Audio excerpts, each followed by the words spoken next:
Assalamualaikum warahmatullahi wabarakatuh. Ketemu lagi dengan Kak Warkan di channel Arif Warkan. Bagaimana kabar Bapak Ibu? Semoga senantiasa diberi kesehatan dan dilancarkan segala aktivitasnya Bapak Ibu ya. Oke, pada video kali ini Kak Warkan kembali berbagi informasi terkait P3K 2024.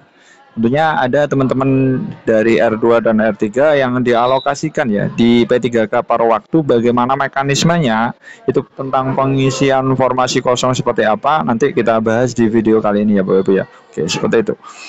Oke, di sini Bapak Ibu bisa perhatikan 12 Januari 2025 part 3. Ini adalah video ketiga di channelnya Kak Furkon. Oke, seperti itu. Ini ada kabar terbaru dari tribungayo.com Bapak Ibu ya. Di sini Bapak Ibu bisa perhatikan ada faktor ya, ada faktor penentu diangkat menjadi P3K paruh waktu. Tenaga honorer wajib tahu. Nah, ini Sabtu kemarin ya, jam 18.05.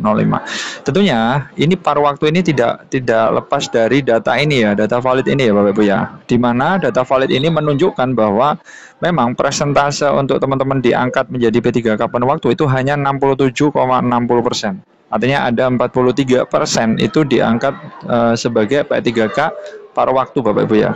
Makanya di sini memang sangat dinanti-nantikan ya oleh teman-teman untuk kode R2 dan R3. Ini regulasi paruh waktunya itu seperti apa? Ini memang sangat dinantikan sekali tentunya Bapak Ibu ya, untuk regulasi paruh waktu supaya segera diterbitkan ya, agar teman-teman ini tidak ya berpikir lah seperti itu. Ini relate dengan ini ya, kita harus tahu faktor apa sih yang menjadi penyebab teman-teman itu nanti menjadi pertimbangan diangkat menjadi P3K paruh waktu, seperti itu Bapak Ibu ya.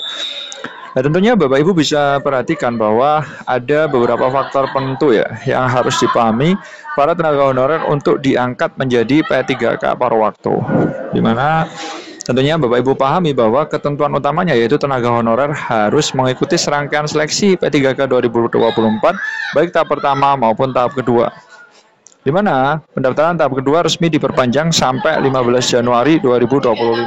Oke, tentunya berdasarkan data ini Bapak Ibu bisa perhatikan di sini memang ada banyak sekali yang belum mendaftar ya di P3K tahap 2 tentunya Bapak Ibu ya.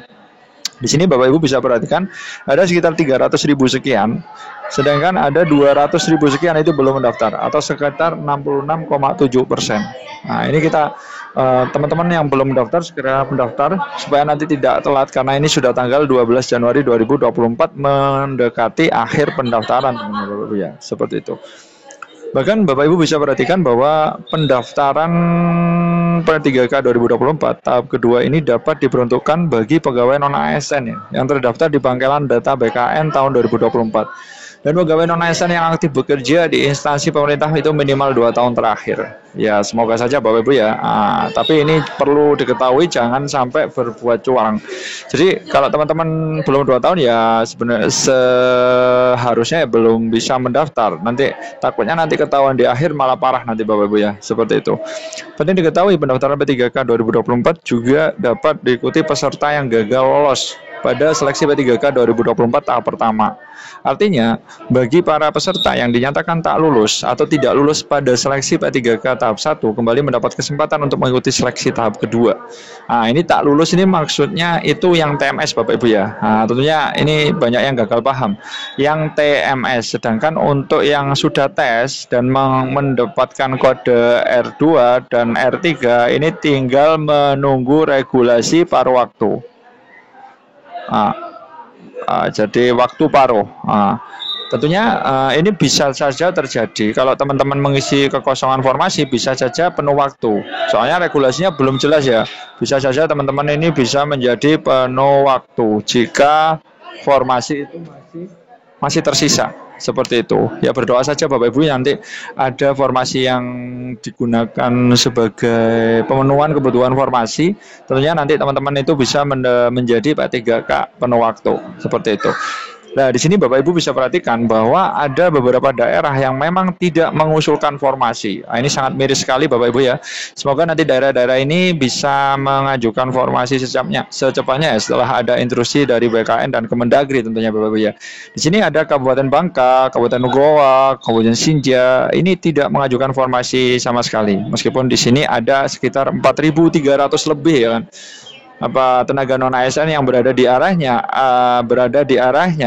daerahnya nanti ini masih belum bisa mengajukan.